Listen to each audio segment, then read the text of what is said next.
नमस्कार, आपके साथ मैं हूं जीनत सिद्दीकी। आज का एजेंडा में आप सभी का स्वागत है। बुलेटिन में हम उत्तर प्रदेश, उत्तराखंड के हर कोने की खबर की बात करते हैं जो कि आपके लिए बहुत जरूरी होती है। हमारे साथ हमारे सहयोगी जुड़े हुए हैं। लखनऊ से राजीव हमारे साथ जुड़े हुए हैं, वाराणसी से नीतीश पांडे, प्रयागराज से सर्वेश दुबे, नोएडा से कुणाल जायसवाल, देहरादून से भारती सकलानी हमारे साथ जुड़े हुए हैं। सभी हमारे सहयोगी जो हैं आपको तमाम उन खबरों से रूबरू कराएंगे जो आज बहुत महत्वपूर्ण रहने वाली है, जो एजेंडा बन सकती है। शुरुआत हम लखनऊ से करते हैं। राजीव हमारे साथ है। राजीव, आज वो कौन सी खबरें हैं जो बहुत अहम हैं? जीनत, अगर आज यूपी की प्रमुख खबरों की बात करें तो सबसे प्रमुख खबर यूपी के मुख्यमंत्री योगी आदित्यनाथ का नोएडा दौरा है, जहां पर वो अब से कुछ देर पहले नोएडा के लिए रवाना हो चुके हैं। वहां पहुंचकर वो एक्वा मेट्रो रेल लाइन का उद्घाटन करेंगे और साथ ही यमुना ब्रिज का लोकार्पण करेंगे। मुख्यमंत्री योगी आदित्यनाथ इस दौरान विभिन्न कार्यक्रमों में शिरकत कर विभिन्न योजनाओं का भी शिलान्यास करेंगे। ऐसे में अगर दूसरी खबर की बात करें तो राहुल गांधी का 2 दिवसीय अमेठी दौरा समाप्त हुआ है। उसके बाद प्रियंका गांधी, जिन्हें यूपी में कमान सौंपी गई है, एक उनकी राजनीति में आधिकारिक तौर पर एंट्री कराई गई है, उनके यूपी दौरे की तैयारियां तेज हो गई है। कांग्रेस खासा उत्साहित नजर आ रही है। उम्मीद जताई जा रही है कि 10 फरवरी को प्रियंका गांधी रायबरेली और अमेठी पहुंच सकती हैं, क्योंकि इस दौरान जब अमेठी राहुल गांधी पहुंचे तो 2 दिनों के दौरान उन्होंने विभिन्न कार्यक्रमों में शिरकत की और उन्होंने ये कहा कि जो एक लंबे समय से कांग्रेस नेताओं व कार्यकर्ताओं द्वारा मांग की जा रही थी कि प्रियंका गांधी को सक्रिय राजनीति में लाया जाए, उस मांग को कांग्रेस ने पूरा किया है। इससे न सिर्फ उनकी मांग पूरी हुई है बल्कि उत्तर प्रदेश में कांग्रेस मजबूत भी होगी। वो बात प्रियंका गांधी की करें या ज्योतिरादित्य सिंधिया करें, ये दोनों सक्षम नेता हैं और ये निश्चित रूप से, जैसा कि पूर्वी यूपी की कमान प्रियंका गांधी को सौंपी गई है और पश्चिमी यूपी की कमान ज्योतिरादित्य को सौंपी गई है, इससे कांग्रेस ये चाहती है कि जिस तरह से 2019 का चुनाव निकट है, एक तरफ देखा जाए तो सपा बसपा का गठबंधन है, दूसरी तरफ उससे कांग्रेस को किनारा किया गया था, लेकिन अब कांग्रेस अपने बल पर यूपी में अपनी फिजा बनाने की तैयारी में है। हालांकि इस दौरान 2 दिवसीय दौरे में राहुल गांधी ने न तो सपा पर निशाना साधा न बसपा पर, उनके निशाने पर सिर्फ और सिर्फ मोदी जी रहे। हालांकि उन्होंने ये कहा कि जो ये कहा जाता है, भाजपा कहती है कि वो कांग्रेस मुक्त भारत बनाएंगे, लेकिन उनका नारा दूसरा है, वो भाजपा मुक्त नहीं बल्कि भाजपा को हराने के लिए चुनाव लड़ेंगे और राजनीति कर रहे हैं। तो कुल मिलाकर देखा जाए तो कहीं ना कहीं एक बार फिर कांग्रेस में एक गजब का उत्साह देखने को मिल रहा है, उम्मीद देखने को मिल रही है प्रियंका गांधी के आने के बाद। और ये जल्द ही, जैसा कि राहुल गांधी ने कहा कि वो भी विदेश में है और उन्होंने कहा है कि जल्द ही वो यूपी पहुंचकर चार्ज संभालेंगी और पहुंचेंगी। तो कहीं ना कहीं प्रियंका गांधी में इंदिरा गांधी की छवि देखी जाती है, तो निश्चित रूप से कांग्रेस को आने वाले चुनाव में एक बड़ा फायदा मिल सकता है। अगर दूसरी खबर की बात करें तो केंद्रीय गृह मंत्री राजनाथ सिंह अपने 3 दिवसीय दौरे पर राजधानी लखनऊ में मौजूद है। इस दौरान जहां बीते 2 दिनों में उन्होंने विभिन्न कार्यक्रमों में शिरकत किया, वहीं इस दौरान उन्होंने कहा कि सेंट्रल बार के जो शपथ ग्रहण समारोह था उसके उद्घाटन भी किया और साथ ही राहुल गांधी के दौरे पर बोलते हुए उन्होंने कहा कि जो बीजेपी पे आरोप लग रहे हैं, भाजपा देश निर्माण के लिए काम करती है, चुनाव जीतने के लिए, सत्ता पाने के लिए काम नहीं करती है। साथ ही साथ अन्य कार्यक्रमों में भी उन्होंने शिरकत की और जो मोदी सरकार की उपलब्धियां हैं उनका जिक्र किया और योगी सरकार द्वारा भी एक बड़े स्तर पर अच्छे कार्य किए जाने का दावा किया। आज दौरे के तीसरे दिन राजनाथ सिंह, जो बीजेपी के वरिष्ठ नेता हैं, उनसे मुलाकात करेंगे, क्योंकि यह उनका संसदीय क्षेत्र भी है। ऐसे में वो लगातार यहाँ पर आते रहते हैं और उनके जो कई कार्यक्रम हैं, लोग हैं या नेता हैं जो उनकी समस्या होती है उनका समाधान करते हैं। इस दौरान उन्होंने ये भी एक बड़ा ऐलान किया है कि जो देश की जेलों में 4 लाख कैदी हैं, जल्द ही उनके लिए कुछ सकारात्मक पहल की जाएगी। कई 2/3 कैदी ऐसे हैं जो ट्रायल पर हैं। कैदियों वाली समस्या बहुत गंभीर है, उनके साथ व्यवहार, और फिर यूपी में ये भी कुछ आंकड़े आते हैं कि अब जेल में कैदियों की ज्यादा मौत होती है, वो भी एक बहुत बड़ा विषय है। खैर, भारती हमारे साथ है। भारती, उत्तराखंड की बड़ी खबरें और देहरादून की वो बड़ी खबरें जो कि आज महत्वपूर्ण रहने वाली हैं, कौन सी हैं?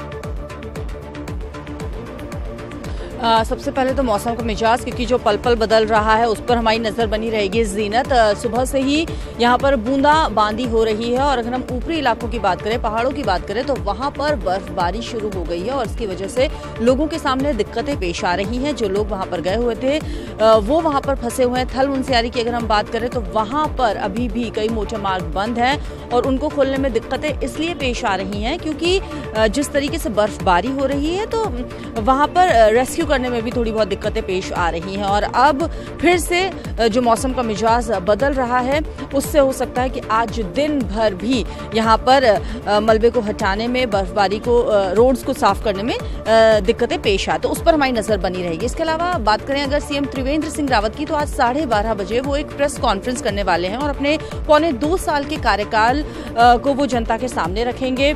और जिस तरीके से भत्तों की अगर हम बात करें तो उसमें उसको लेकर कर्मचारियों को भी वो कहीं ना कहीं नाराज नहीं करना चाहते हैं। तो आज की प्रेस कॉन्फ्रेंस काफी महत्वपूर्ण है, उसमें क्या कुछ वो कहते हैं वो देखना दिलचस्प होगा, उस पर नजर बनी रहेगी। फिर अगर हम बात करें नैनीताल हाईकोर्ट की, तो वहां पर आज NH 74 घोटाला, भूमि मुआवजा घोटाला के मामले में सुनवाई होनी है बिल्डर प्रिया शर्मा और सुधीर चावला के खिलाफ। तो वो एक बड़ी खबर है जिस पर नजर बनी रहेगी ज़ीनत।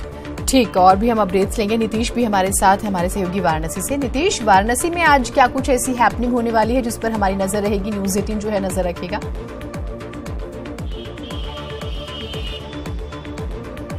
दिन 4 खबरें हैं बनारस से जिन पर हमारी खास नजर रहने वाली है। पहली खबर, प्रियंका के राष्ट्रीय महासचिव की घोषणा के बाद बनारस के जो कार्यकर्ता हैं, कांग्रेस कार्यकर्ता, उनमें जोश भर गया है।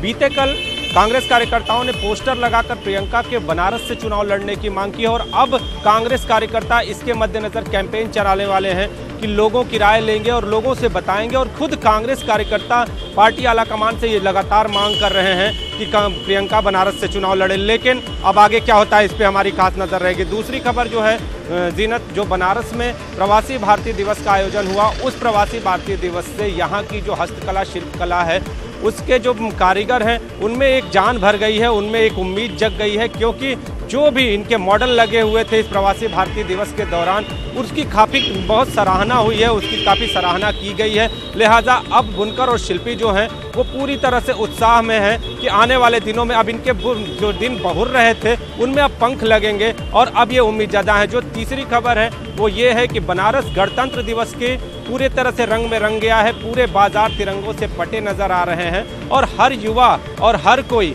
तिरंगा टैटू में अपनी दिलचस्पी दिखा रहा है। तो पूरी तरह से तैयारियां की जा रही हैं। कल गणतंत्र दिवस का आयोजन होगा तो पूरा वाराणसी शहर जो है वो गणतंत्र दिवस के रंग में रंगा हुआ है। और जो चौथी खबर है वो सोनभद्र से है। सोनभद्र में आने वाले जो समय में गर्मी जब पड़ेगी तो उसमें पेयजल का संकट होने की संभावना है। धंधरौल बांध से रॉबर्ट्सगंज तक जो पाइपलाइन बिछाई जानी थी करोड़ों की लागत से, उसका काम ठप पड़ गया है और इस काम के ठप होने के बाद आने वाले समय में पेयजल के संकट की संभावना जताई जा रही है। तो अब ये देखना होगा कि क्या इस पर कोई काम होता है, सरकारी महकमा इस पे जागता है या क्या स्थिति रहती है, इस पे हमारी खास नजर रहेगी। ज़ीनत, ठीक, ये बहुत महत्वपूर्ण जानकारी आपने दी। कुणाल भी हमारे साथ, हमारे सहयोगी जुड़े हुए हैं। कुणाल, आज हम क्या कुछ ऐसी खबरें रहने वाली जिस पर नजर रहेगी?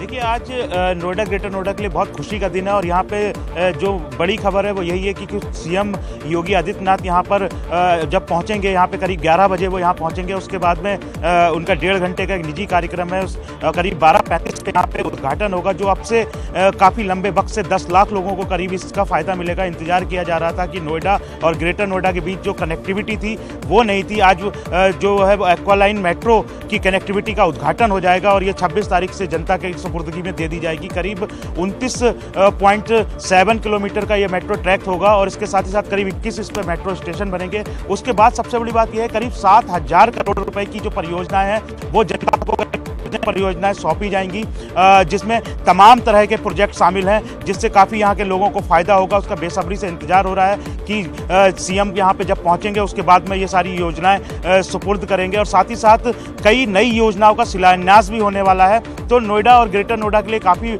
बड़ी खबर है। लोगों को यहाँ पे काफ़ी बड़ी सौगात यहाँ मिलने वाली है कि उनकी एक्वा लाइन जो है वो अब आज से शुरू हो जाएगी और कल से वो लोग इसके 26 जनवरी से सफ़र का आनंद ले सकेंगे। जीनत, बहुत महत्वपूर्ण। और किराए का जिक्र करें तो मिनिमम 10 रुपए से लेकर मैक्सिमम 50 रुपए तक का जो है अमाउंट तय किया गया है। लोग बहुत इंतजार कर रहे हैं। सर्वेश दुबे हमारे साथ, हमारे सहयोगी प्रयागराज से जुड़े हुए हैं। सर्वेश जी, प्रयागराज की खूबसूरत तस्वीरें तो आप हमें लगातार दिखा ही रहे हैं। आज की अगर हम हैपनिंग्स की बात करें तो क्या कुछ खास रहने वाला है? देखिए कि कल गणतंत्र दिवस है और अखाड़ों में साधु संत भी गणतंत्र दिवस का राष्ट्रीय पर्व जो है बड़े ही धूमधाम से मनाते हैं। उसकी तैयारियां यहाँ पर चल रही हैं। जिस तरह से अखाड़ों में उनकी धर्म ध्वजा फहरा रही है, उसी तरह से कल यहाँ पर गणतंत्र दिवस बड़े ही धूमधाम से मनाया जाएगा। तिरंगा फहराया जाएगा, राष्ट्रगान होगा, उसकी तैयारियां चल रही हैं अखाड़ों में। साधु संत इसको लेकर उत्साहित हैं। इसके साथ ही साथ यहाँ दर्शकों को बता दें कि 2 दिन से जिस तरह से मौसम का रुख बदला हुआ था, हल्की बूंदाबांदी हुई थी, आज सुबह 8 बजे करीब तेज हवाओं के साथ बारिश हुई है, ओले भी गिरे हैं, तो यहाँ पर ठंड बढ़ गई है, तो लोगों को काफी मुश्किलों का सामना करना पड़ेगा। अब तापमान का पारा रखने के बाद यहाँ पर ओलावृष्टि जिस तरह से हुई है, गलन बढ़ेगी, थोड़ी परेशानी होगी। तमाम जो टेंट हैं जहाँ पर कल्पवासी रहते हैं वहाँ पर जलभराव भी हुआ है, कई टेंट भीग गए हैं, तो लोगों को थोड़ी परेशानी हो सकती है। इस पर भी हमारी नजर रहेगी कि प्रशासन अब किस तरह से लोगों को राहत देता है और जिन इलाकों में ज्यादा बारिश हुई है, ज्यादा दिक्कतें आ रही हैं, वहां पर क्या राहत पहुंचाता है प्रशासन, ये देखने वाली बात होगी। तो हमारी जो नजर रहेगी वो कुंभ मेला क्षेत्र में इन 2 गतिविधियों पर रहेगी कि गणतंत्र दिवस की क्या अखाड़ों में तैयारी है और बारिश के बाद जो हालात बने हैं उसमें प्रशासन क्या कुछ लोगों की मदद करता है और श्रद्धालुओं को क्या दिक्कतें होती हैं, इस पर हमारी नजर रहेगी। जी बिल्कुल, और आपने टेंट सिटी के भीगने का जिक्र किया, उसके बाद तो अब अंदाजा लगाया जा सकता है कि चुनौती कितनी महत्वपूर्ण है। आप तमाम सहयोगी हमारे साथ बने रहिए। हमारी पहुंच आपकी ताकत है। न्यूज 18 यूपी को देखने के लिए आप लॉग इन कर सकते हैं news18up.com, फेसबुक पेज है /news18up। आप हमें ट्विटर पर भी फॉलो कर सकते हैं @news18up और हमारा यूट्यूब चैनल है /news18up उत्तराखंड। न्यूज 18 उत्तराखंड को देखने के लिए आप लॉग इन कर सकते हैं news18up.com, फेसबुक पेज है /news18uk और हमारा यूट्यूब चैनल है /news18up उत्तराखंड। नमस्कार।